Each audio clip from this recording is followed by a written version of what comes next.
के बिना आप तथा भगवान श्री विष्णु दक्ष के यज्ञ में क्यों गए थे? यदि गए भी थे तो शिव गणों के साथ युद्ध क्यों किया और भगवान श्री विष्णु दक्ष के यज्ञ की रक्षा नहीं कर सके?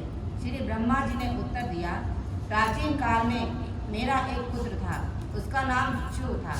चू राजा था और उसकी दधीची के साथ घनिष्ठ मित्रता में मेरा एक पुत्र था, उसका नाम चू था। चू राजा था और उसकी दधीची के साथ घनिष्ठ मित्रता थी। चू बड़ाई पाकर अपने आप को बहुत बड़ा समझने लगा था और उसको अहंकार हो गया था। एक बार उसका महर्षि दधीची के साथ विवाद छिड़ गया। महर्षि दधीची ने कहा, 3 वर्णों में ब्राह्मण बड़े होते हैं, जबकि चू कहता था कि सबसे बड़ा राजा होता है, वह ईश्वर होता है, वह सबसे ऊंचा होता है, उसका सब लोग सम्मान व पूजन करते हैं, इसलिए तुमको भी सम्मान व पूजन करना चाहिए। यह सुनकर महर्षि दधीची ने बाएं हाथ से एक जोरदार थप्पड़ चू के मुंह पर मारा और चू ने क्रोध में भरकर वज्र के प्रहार से महर्षि दधीची को मार डाला। लेकिन मरते मरते महर्षि ने अपने गुरु श्री शंकराचार्य का स्मरण किया। शंकराचार्य तुरंत पहुंच गए और साथ ही महर्षि दधीची के शरीर के टुकड़ों को एक जगह करके उनको पुनः जीवित कर दिया।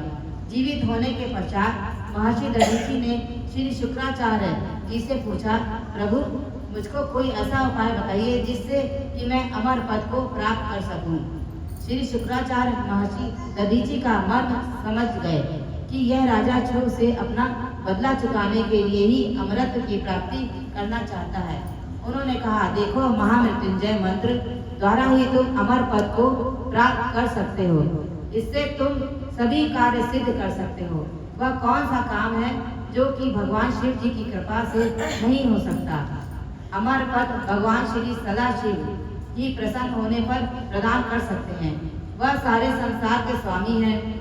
यह हमारी संजीवनी विद्या भी उन्हीं को दी गई है।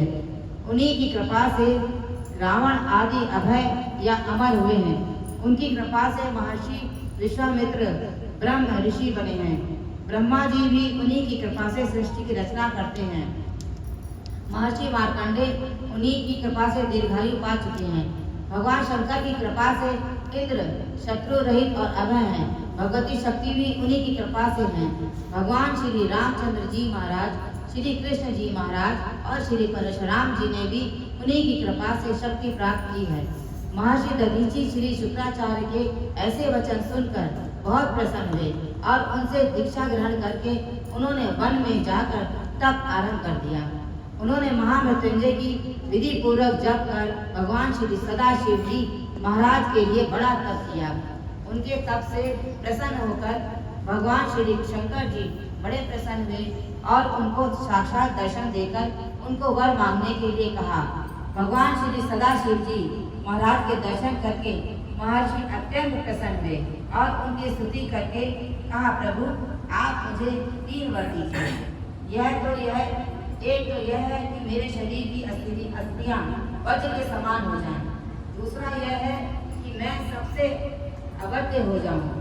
तीसरा यह है कि मैं सर्वथा दीन ना हूं। हे महादेव जी, इन तीनों वरों के साथ साथ मुझे आप सदा सदैव के लिए अपने चरणों की भक्ति प्रदान कीजिए। भगवान श्री सदाशिव जी महाराज ने कहा, तथास्तु। और फिर इसके पश्चात वह अंतर ध्यान हो गए।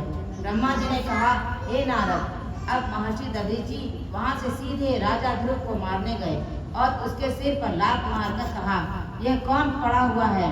इससे ध्रुव ने क्रोध में भरकर महर्षि दधीची की छाती में वज्र मार दिया।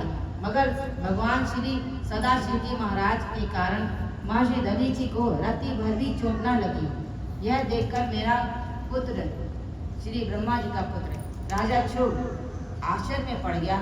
उसने सोचा कि यह सब भगवान श्री शंकर जी की कृपा है, अतः यह वन में जाकर श्री विष्णु जी की तपस्या करने लगा। उसके उग्र तप से भगवान श्री विष्णु ने उस पर प्रसन्न होकर साक्षात दर्शन दिए और कहा, वर मांगो।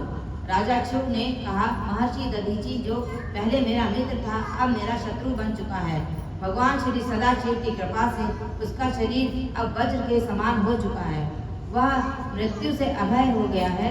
भगवान उसने मेरा अपमान और अनादर किया है और कहा है कि मैं तीनों लोकों में सबसे अधिक बलवान हूँ और अभय हूँ। प्रभु, उस पर विजय पाने की मुझे शक्ति प्रदान कीजिए। शुभ की बात सुनकर भगवान श्री विष्णु महाराज बहुत दुखी हो गए। वह सोचने लगे कि यदि मैं अपने भक्त राजा शुभ को वरदान नहीं देता तो मेरी मर्यादा नष्ट हो जाती है। यदि वरदान देता हूँ तो वेद झूठा हो जाता है, क्योंकि एक तो ब्राह्मणों को यूं ही नहीं जीता जा सकता, दूसरे महर्षि दधीचि पर भगवान श्री सदाशिव की कृपा है। अतः अब मुझे दोनों पक्षों की रक्षा करनी चाहिए। यह सोचकर भगवान श्री विष्णु ने शिव से कहा, राजेंद्र, शिव भक्त महर्षि दधीचि अभय हैं, अतः उसे कोई भी कष्ट नहीं दे सकता। फिर भी मैं तुम्हारी रक्षा करने के लिए उसे शाप दिलवाऊंगा, जिससे कि वह अपनी जिद छोड़ देगा। बोल शंकर भगवान की जय। 32वां अध्याय समझ में आ रहा है? बोले, हे नारद, इसके पश्चात फिर एक दिन भगवान श्री विष्णु ब्राह्मण का रूप धर के महर्षि दधीचि के पास गए और उनकी वंदना कर कहने लगे, प्रभु, मैं आपसे एक वर मांगने के लिए आया हूँ, आप मुझे मेरा मनचाहा वर दीजिए। महर्षि दधीचि ने भगवान श्री सदाशिव का ध्यान किया और सब कुछ जान गए। उन्होंने कहा, मैं सब कुछ जान गया हूँ, आप भगवान श्री विष्णु हैं, आप मेरे पास ब्राह्मण का वेश धारण करके आए हैं। मैं भगवान सदाशिव जी महाराज की कृपा से तीनों काल का हाल जान सकता हूँ। शुभ ने आपका पूजन करके मुझे जीत लेने का वर मांगा है, अतः आपको चाहिए कि अपने प्रत्यक्ष रूप को प्रकट करके मुझे दर्शन दें। हालांकि भगवान सदाशिव जी महाराज की कृपा से मैं अभय हूँ, मुझे किसी का भय नहीं है, फिर भी मैं आपका आदर करता हूँ। महर्षि दधीचि की बात सुनकर भगवान श्री विष्णु अपने यथार्थ रूप में प्रकट होकर मुस्कुराए और कहा, ब्राह्मण, यद्यपि आप भगवान श्री सदाशिव जी महाराज की कृपा से अभय हैं, तो भी आपको दंडवत प्रणाम करता हूँ कि आप शिव की इच्छा पूरी करके मेरी मर्यादा की रक्षा कीजिए और राजा शुभ से इतना कह दीजिए कि मैं तुमसे डरता हूँ। भगवान श्री विष्णु की बात सुनकर महर्षि दधीचि ने कहा, प्रभु, छल से काम नहीं चल सकता, जो काम अनुचित हो वह कभी नहीं हो सकता, आप जाइए। इस पर भगवान श्री विष्णु को क्रोध होकर मेरी बात नहीं मानी। क्या तू नहीं जानता कि रावण आदि महाशक्तिशाली शिव भक्त भी मेरी आज्ञा न मानने पर नाश को प्राप्त हो गए हैं। मैं अपने चक्र से तेरी गर्दन काट तेरे गर्व को सर्वदा मिटा दूंगा। भगवान श्री विष्णु की बात सुनकर महर्षि दधीचि ने निडर होकर कहा, रहने दीजिए महाराज, अहंकार न कीजिए। यदि आपने आज तक कोई शिव भक्त मारा है तो केवल भगवान सदाशिव जी महाराज की कृपा और इच्छा से ही मारा है।